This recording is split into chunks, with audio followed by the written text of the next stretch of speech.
You have felt it your entire life. A subtle gnawing sense that you are essentially different from everyone around you. Not better, not worse, just alien. You watch other people engage in small talk, get excited about trivial trends, and find comfort in the crowd, and you feel like you are observing a different species through a glass wall. You mimic their behaviors to blend in, but inside there is a static, a disconnection. For years, you may have labeled this as anxiety, as depression, as a social defect. You are wrong. What you are experiencing is not a pathology. It is an evolutionary divergence. Carl Jung, the father of analytical psychology, spent his life studying the outliers, the individuals who possess a psychology that refuses to fit into the geometry of the mass mind. He called this the path of individuation. If you are watching this, you are likely one of the few who has inadvertently stepped onto this path. It is a lonely road. It is a dangerous road, but it is the only road that leads to a genuine self. By the end of this video, you will understand why your isolation is not a defect, but a qualification for a level of existence most human beings will never touch. Before we dissect the signs, you must understand the environment you are living in. Jung argued that the majority of society lives in a state of unconscious participation. They are not living their lives. They are being lived by the collective. They download their values, their fears, and their desires from the herd. They are safe. They are warm. They are asleep. You are awake. And because you are awake in a world of sleepers, you terrify them and they exhaust you. The rare personality is not rare because it is special. It is rare because the psychological price of maintaining it is so high that most people go bankrupt trying to pay it. It requires you to hold tension, to face darkness, to walk without a map. If you recognize these following signs, stop trying to cure yourself. You are not sick. You are simply waking up. Sign 1, the burden of the shadow. You see the monster in the mirror. Most people live in a pristine delusion of their own goodness. They believe they are kind, moral, and harmless. When they do something cruel, they rationalize it. I had to do it. They deserved it. They project their own capacity for evil onto others. The government, the criminal, the enemy. You cannot do this. The first sign of the rare Jungian personality is that you are painfully surgically aware of your own capacity for malevolence. Jung famously said, "One does not become enlightened by imagining figures of light, but by making the darkness conscious." You have met your shadow. You know that under the right pressure, you are capable of violence, of betrayal, of cold manipulation. You do not hide from these thoughts. You examine them. You sit with them at 30 hours m. This makes you heavy. It makes you serious. While others are floating on the surface of good vibes only, you are anchored in the deep reality of human nature. Consider the story of the saint who was asked why he was so holy. He replied, "I am not holy. I just keep my demons on a shorter leash than you do." The average person is a house with a manicured lawn and a locked basement they never open. You are the one who lives in the basement. You know what is down there. This awareness creates a specific kind of distance between you and others. When someone tells you, "I would never do that," you look at them with pity. You know they would. They just haven't been tested yet. You know that morality is not the absence of a monster. It is the control of one. Because you have integrated your shadow, or are in the process of doing so, you possess a weight that others lack. You don't get easily offended because you understand the darkness from which the offense comes. You don't virtue signal because you know the virtue is often a mask for a deeper vice. You are dangerous not because you are violent but because you are honest. And in a world built on polite lies, honesty is an act of war. Sign 2, the repulsion of the collective. The antique mime. Look at the way a school of fish moves. They turn instantly in unison without a single word spoken. This is the collective unconscious acting in real time. It is a survival mechanism. To be in the center of the school is to be safe. To be on the edge is to be eaten. The second sign is that you have a biological visceral repulsion to the center of the school. When a trend sweeps the world, your immediate instinct is suspicion. When everyone agrees on a political narrative, a financial hype, or a social movement, your stomach turns. You feel a physical need to step back and observe. Jung wrote, "The mass crushes out the insight and reflection that are still possible with the individual." You are not a contrarian for the sake of attention. That is just another form of attachment. You are a contrarian by nature of your perception. You see the strings. You see how easily people trade their sovereignty for safety. This often manifests in your life as a history of walking away. You walked away from friend groups that became toxic. You walked away from jobs that demanded your soul. You walked away from ideologies that demanded blind faith. You have likely been called aloof, arrogant, or difficult. Let them call you that. The Greeks had a story about Cassandra, a priestess cursed to speak the truth but never be believed. She saw the fall of Troy before it happened. But the masses laughed at her. They wanted to believe the wooden horse was a gift. She knew it was a trap. You are a modern Cassandra. You see the trap in the gift. You see the manipulation in the marketing. You see the rot in the institution before the walls crumble. This separates you. It makes you feel like a ghost haunting the living. You watch people get excited about things you know are empty. You watch them worship idols you know are false. The mass man finds comfort in consensus. If 1,000 people agree, he feels 1,000 times more secure. You find terror in consensus. If 1,000 people agree, you wonder what truth they are all ignoring to maintain the illusion. This trait keeps you safe, but it also keeps you cold. You cannot merge. You cannot lose yourself in the party, the riot, or the congregation. You are always watching, always the observer. This is the price of your autonomy. Sign 3. The intuitive time traveler, pattern recognition. This is perhaps the most unnerving sign for the people around you. You have a nonlinear perception of time. Jung identified intuition not as a magical power, but as a function of the unconscious that processes data too fast for the conscious mind to track. It perceives where things are going, not just where they are. You know how a relationship will end on the first date. You know a business partner is untrustworthy before they have stolen a single dollar. You know exactly what someone is going to say 3 sentences before they say it. To you, the present moment is transparent. It is merely a seed containing the future. This makes you incredibly difficult to lie to. When people speak to you, you aren't listening to their words. You are listening to their intent. You hear the insecurity behind the boast. You hear the resentment behind the compliment. You hear the desperation behind the smile. It's like having X-ray vision in a world of people wearing lead masks. But this is a double-edged sword. Because you see the end, you often struggle to begin. Why start the friendship if you see the betrayal? Why take the job if you see the burnout? You suffer from the curse of the final frame. Most people live in the first act of the movie. They are excited about the setup. You are watching the third act. You are already processing the tragedy, the twist, the resolution. This creates a sense of detachment that others mistake for depression. Why aren't you excited? They ask. We just signed the deal. Because you see the fine print that isn't written on the paper yet. Jung suggested that this personality type often acts as the shaman or the prophet in ancient tribes. They were the ones who lived on the edge of the village. They were feared and respected because they dealt with the unseen. In the modern world, there is no village edge. There is only the office, the internet, the city. So, you are forced to walk among people who operate on sensation, what is right in front of them, while you operate on intuition, what is lurking behind the curtain. You are playing 4D chess while they are playing checkers. And the hardest part is that you cannot explain it to them. Intuition does not have a language. It is a flash, a knowing. And when you try to articulate it, you sound crazy until, of course, you are right. Again, sign 4, the alchemical paradox, holding the tension of opposites. The average mind is binary. It likes black or white, good or bad, friend or enemy. It seeks to resolve tension by choosing one side and destroying the other. The rare personality is capable of something Jung called holding the tension of opposites. You contain multitudes. You are ruthlessly logical yet deeply emotional. You are scientifically minded yet drawn to the mystical. You crave solitude yet understand human connection better than the extroverts. You are a savage and a monk wrapped in the same skin.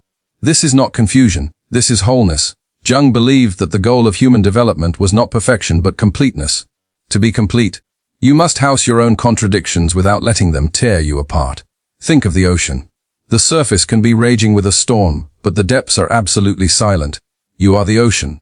You can feel intense anger, yet observe it with total calm. You can be in a chaotic environment and hold a core of absolute stillness. This confuses people. They want to put you in a box. Are you an introvert or an extrovert? Are you a skeptic or a believer? Are you tough or sensitive? And you want to answer, yes, you are a paradox. And because you are a paradox, you act as a mirror to others. When an angry person meets you, your calmness reflects their rage back to them.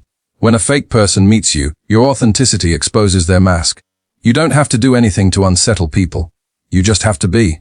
This ability to hold opposites gives you a power that is almost extinct in the modern world. The power of nuance. While the world screams on social media, picking sides in a tribal war, you stand in the middle, seeing the truth in both and the lie in both. You understand that the criminal is a victim of his past, but still deserves punishment. You understand that the leader is brilliant but also a narcissist. You do not collapse the wave, you ride it. But this is exhausting. It takes massive psychic energy to hold two opposing truths in your mind at once. F. Scott Fitzgerald said, The test of a first-rate intelligence is the ability to hold two opposed ideas in mind at the same time and still retain the ability to function. Most people function by ignoring half of reality. You function by carrying the weight of the whole. Sign 5, the search for the prima materia, depth over breadth. Small talk is not just boring to you. It is physically painful.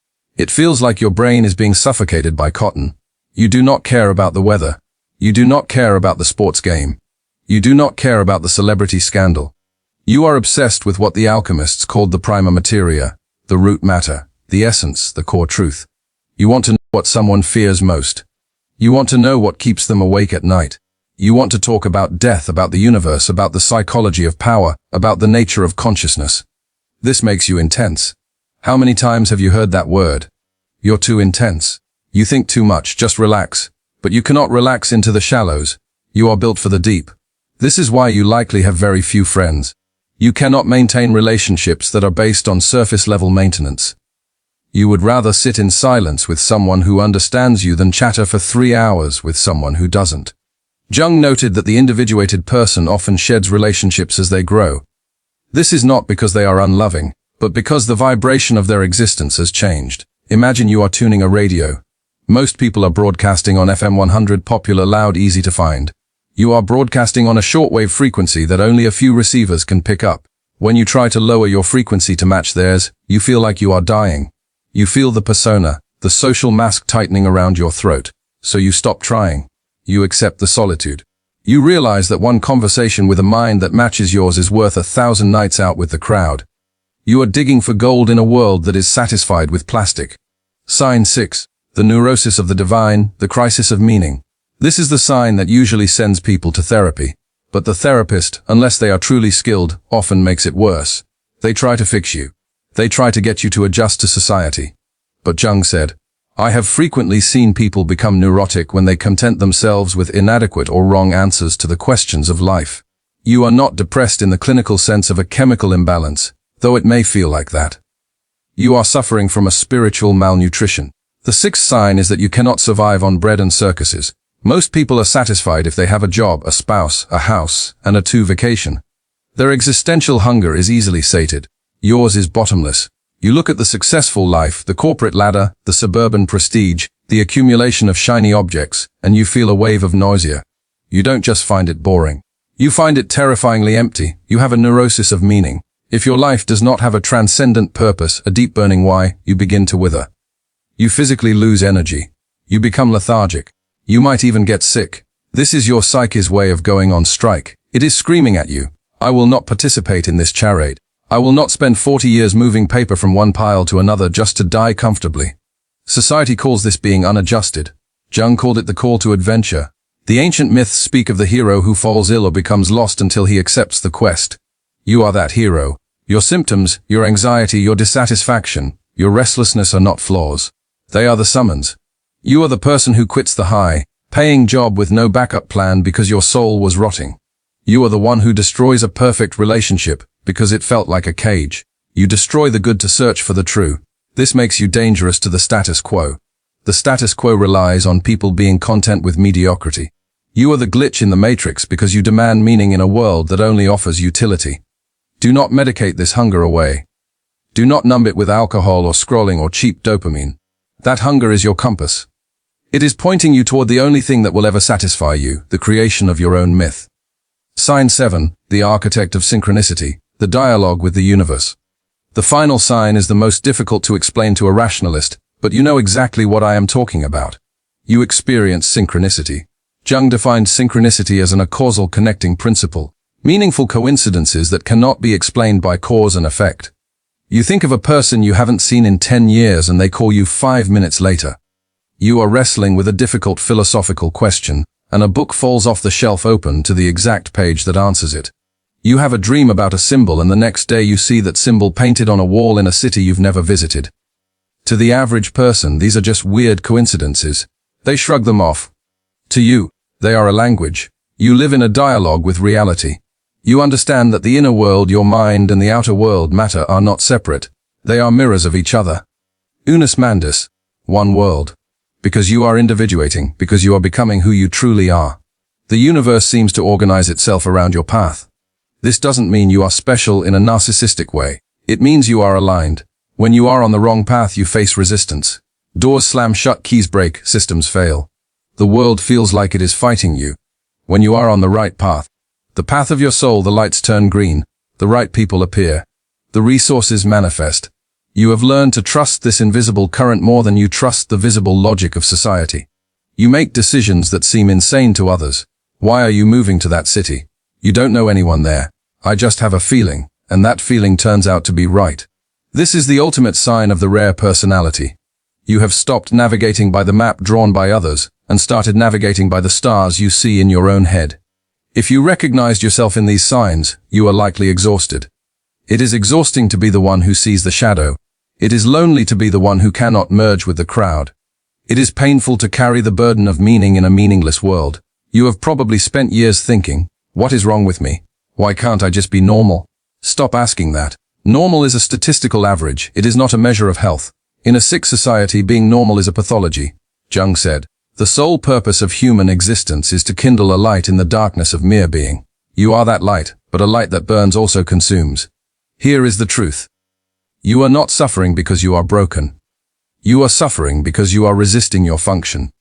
You are trying to act like a villager when you are the shaman. You are trying to be a sheep when you are the shepherd. The pain comes from the friction between who you are and who you are pretending to be. So how do you stop the pain? You don't. You transmute it. Phase 1, the death of the persona.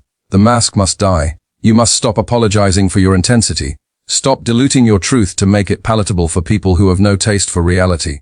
If you are too much for them, let them go. You are not for them. You must ruthlessly eliminate the relationships, the habits, and the careers that force you to wear a mask. This will feel like a death. It is a death. It is the death of the nice guy, the good girl, the pleaser. Let them die. They were never you anyway. They were just defense mechanisms you built when you were a child to survive a world that didn't understand you. You don't need to survive anymore. You need to live. Phase 2. The integration of the monster, the golden shadow. Stop fearing your dark side. Your aggression, your capacity for manipulation, your coldness. These are weapons. A warrior without a sword is not peaceful. He is harmless. A warrior with a sword who chooses not to use it, that is peace. You need your shadow. You need your aggression to protect your boundaries. You need your coldness to cut ties with toxic people. You need your skepticism to navigate a world of lies. Take the monster out of the basement, put a leash on him, and make him guard the house. When you integrate your dark side, you stop being a victim. You become formidable. And strangely, people will start to respect you more. They will sense that you are dangerous and therefore your kindness actually matters. Phase 3, the magnum opus, the great work. Jung believed that the energy of the rare personality must be channeled into creation. You cannot just be, you must do. You must build something that reflects your inner world. It could be art. It could be a business. It could be a philosophy. It could be a family culture. But it must be yours because you see patterns others miss. You have solutions others cannot find. Because you feel pain others ignore. You have empathy others lack. Because you know the darkness, you can lead others through it. Your neurosis is just unchanneled creativity. Your anxiety is just unchanneled power. Give it a form. Write the book. Start the movement. Build the empire. Do not do it for the money. Do not do it for the fame. Do it because if you don't, the energy will turn inward and destroy you. You might think, why would nature create people like me? Why create people who are so sensitive, so isolated, so difficult? Because the collective is blind. A society composed entirely of normal people, people who follow rules, blend in, and ignore the shadow, is a society marching off a cliff. History is full of examples. Nazi Germany, Soviet Russia. The witch trials, the financial crashes. These were not caused by outliers. They were caused by the normal majority following the herd into madness. You are the evolutionary brake pedal. You are the one standing on the edge of the cliff, screaming, stop. You are the one who senses the predator before it attacks. You are the immune system of the species. You are designed to be apart from the tribe so that you can see the tribe clearly. You are the mirror that shows society its own face. They will hate you for it. They will call you a heretic, a traitor, a madman. And then when the walls come down, they will look to you for the exit. This is the burden. This is the glory. You are not alone. You are just rare. There are others like you. We are scattered. We are quiet. But we are watching and we are recognizing each other. The next time you feel the sting of isolation, remember the eagle flies alone. The crow flies in a murder. Do not envy the crow. But knowing this is not enough, Understanding your nature is only the first step. The real danger is what happens next. Because once you accept that you are an outlier, you face a new temptation. The temptation of arrogance. The temptation to withdraw completely into your own mind and look down on the sleepers. If you do that, you fail. You become the villain of your own story. The final test of the individuated person is not to rise above humanity, but to return to it. To bring the gold you found in the darkness back to the village, even if they don't understand it. Even if they don't thank you. How do you do that without losing yourself again? How do you walk in the crowd without becoming the crowd? That is the art of the magician, and that is a lesson for another time. If this opened your eyes, understand this is only what I can show publicly. There are videos I cannot upload for everyone. There are aspects of dark psychology that I simply cannot discuss publicly on YouTube without being censored or demonetized. The algorithm suppresses the most powerful information. Those exist behind the join button. If you're still here, you're not like the others. Subscribe if you haven't. But if you want what's hidden, click the join button and step into the architect level. You will unlock exclusive, uncensored videos that dive into the deepest parts of the human psyche. Most won't. That's the point.